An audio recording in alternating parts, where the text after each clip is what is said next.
If you're sitting at home looking at Fairbanks listings online and you're really confused about which heating system is the best and you don't even know what these heating systems are in the first place, well, don't worry, you're not alone. We get these questions all the time, so let's talk about them.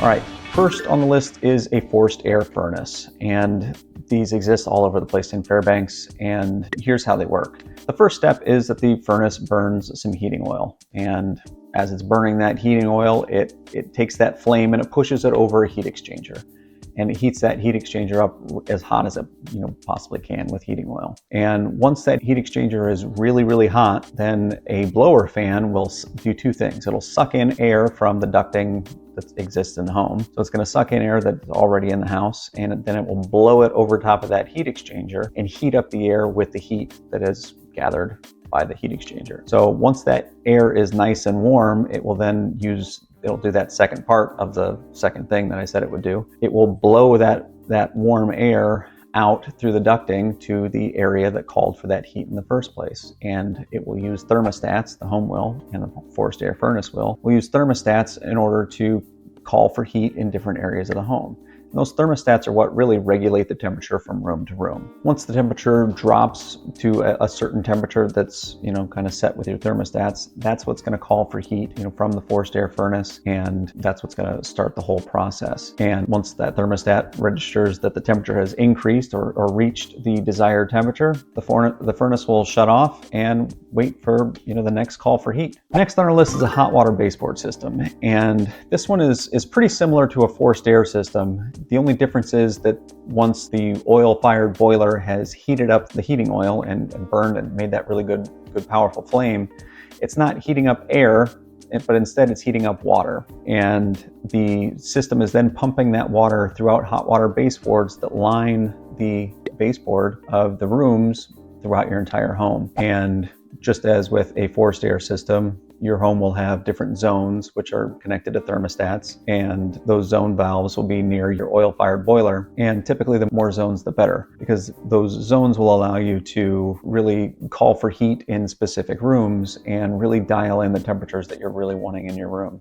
Typically you'll have one in the main bedroom, the other spare bedrooms, but they may share a zone valve. A main living room might have its own zone valve. A bedroom might have its own zone valve. So for a 3-bedroom home, you're sitting at around 4 zone valves. Essentially with the hot water baseboard system, what we're relying upon are a convection system. So within each one of those tubes along your baseboard, what you're gonna have is more than likely a copper pipe, and alongside of that copper pipe will be a whole bunch of little tiny metal fins. And those metal fins help to radiate that that heat from the hot water pumping through those copper pipes, help to radiate that heat out and into the room. And what it will start to do is start to form these convection currents kind of throughout the room. And they heat up the room really, really well. And as I was saying, with the zone valves and the different thermostats you'll have throughout your home, it allows you to really dial in the temperature that you want to have for a given room, for a given temperature. So you can have your own children want to have, a little bit warmer, they can, or your room a little bit warmer, you can. And if you want to turn down the temperature in your garage to just above freezing or down to 55, you absolutely can. If you want to turn your garage into a sauna, you can get it pretty close. I mean, you could turn it up to about 90 degrees if you really wanted to. You probably don't want to because it'll be super expensive. But if you wanted to, you could definitely do that. It might be cheaper just to get an electric sauna and have it in there and park your car outside. Last on our list is a radiant floor heating system. Now, this is very similar to the hot water baseboard system in that it's more than likely going to be an oil-fired boiler that's going to be heating up the water. But instead of having the water being pumped into baseboards with the fins acting as a radiator, what they're relying upon are multiple tubes being kind of laid down in a pattern and then buried within your floor. Sometimes you'll have, like within my floors, they've got a little bit of gypcrete on top of them, and then some fiberglass, but some rigid blue board insulation down on top of it. So, and on the bottom part of it too. So what will end up happening is that because of how these floors are laid, and I'll put some pictures here from Arctic Engineering. He's got a Tim Henry's got a thermal camera that he uses from time to time, and you can actually see where these tubes are. So check these out. It's really cool to see. When these tubes heat up, what they'll do is they'll heat the slab, they'll heat the floor. So if you're walking around with bare feet or socked feet on these floors, you can absolutely feel the heat in the floor. I would say the one drawback on having a radiant floor heating system is that your on-demand heat, in terms of, well, man, I'm a little bit chilly right now and I just want to warm up the room. You're not necessarily going to be able to turn up the thermostat and feel that heat change right now. That being said, if you want to keep your home at a constant temperature and not have huge fluctuations in your room temperature, then a radiant floor system is really great for that. You can keep your system at a constant, relatively stable temperature all day long, and it will just sit there. So in terms of efficiency, a lot of people will look at a radiant floor system as being one of the most energy efficient systems that you can find. But on the topic of energy efficiency and just heat efficiency, when looking at these three, because that's the big question, which is the most efficient, more often than not, like I said before, people are going to pick a radiant floor system as being the most efficient. And the reason being is that it has the least amount of heat loss. So as I said, with installing a radiant floor heating system, it's laid in the floor. I mean, it's more than likely going to be a PEX tubing that's run through the floor system, and that's going to be insulated on both sides. And whether you've got it in your upstairs and your downstairs, if you've got 2 stories, that's more than likely what you're going to be seeing. So there's very little room for heat loss. Whereas with a hot water baseboard system, the whole purpose of it is for the baseboard to be losing its heat to the ambient temperature of the room. So you're counting on heat loss for that. But with a forced air furnace, there's a lot of heat loss in terms of trying to run that warm air through the ducting that you've got installed, throughout the walls of your home. So is a forced air system more efficient, or less efficient rather, than a radiant floor system?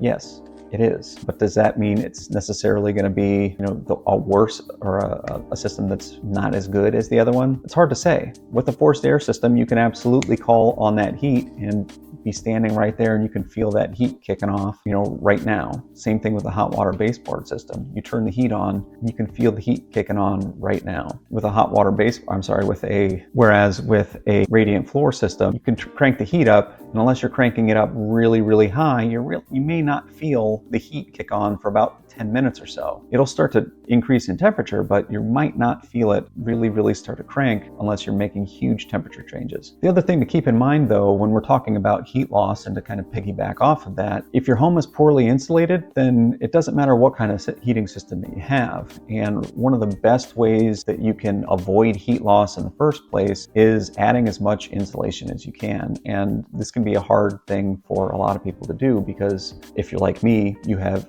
zero amount of carpentry skills whatsoever. Like, if I was thinking, man, how can I add more insulation in my home? The first thing that I think about is trying to wrap my whole house in additional rigid blue board insulation and then re-siding it. The cost of that would be astronomical, especially in inflation being what it is. The cost of materials and then labor would be really, really high. But a much cheaper way to add insulation to your home is to just put as much blown in cellulose insulation into your attic space as you can. And if you don't have access to your attic space, calling a handyman to cut you an attic space, or to cut you a gable end vent to get you into your attic space in order to make sure that you can add some insulation, very well could be the thing that would hands down be the cheapest way to reduce some of your heating expenses. You can add in your own rigid blue board. It's much cheaper to do it this way. You can go get some, a couple inches of rigid blue board insulation and install that yourself, down and dirty with it. You can install it with a staple gun between your floor joists, and that alone will help to make your floor seem a little bit warmer. Thinking about moving to Fairbanks? Well, click on the link below for my free relocation guide, where I talk about top schools, top neighborhoods, and so much more.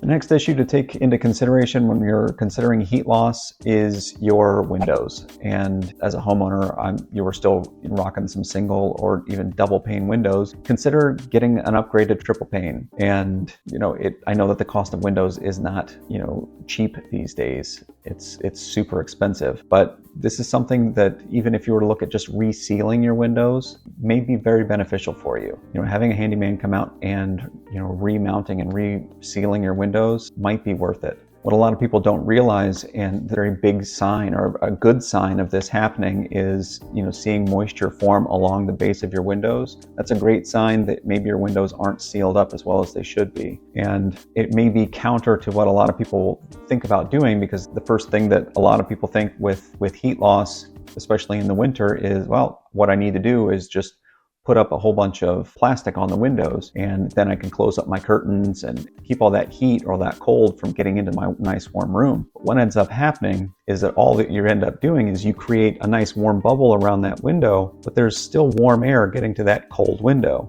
And when warm air hits that cold window, condensation happens, and that condensation has to go somewhere. And what will end up happening is there will be ice that forms, and once that ice melts, it will drip down the inside of the frame of your window, and it will end up going somewhere. And the chances are it will end up going down into the inside of your wall. And once moisture is there and it stays there, that's when you start to have problems with mold showing up. And that's something that nobody wants. So believe it or not, the best thing to do, especially if you have hot water baseboards, you keep those windows unshaded, or keep the curtains back, keep the blinds up as much as you possibly can. That way, one, you're getting a whole bunch of natural light coming into your room, and two, they're getting plenty of warm air hitting those windows too. Hope you got some value out of this. If you did, make sure to subscribe to our channel for more Fairbanks related real estate content. If you've got questions about this topic or any others, make sure you drop them in the comment section so we can get back to you about them. You can always reach out to us as well at 907-885-0316. And you can check out our website, www.fbxhomesearch.com. Have a great day.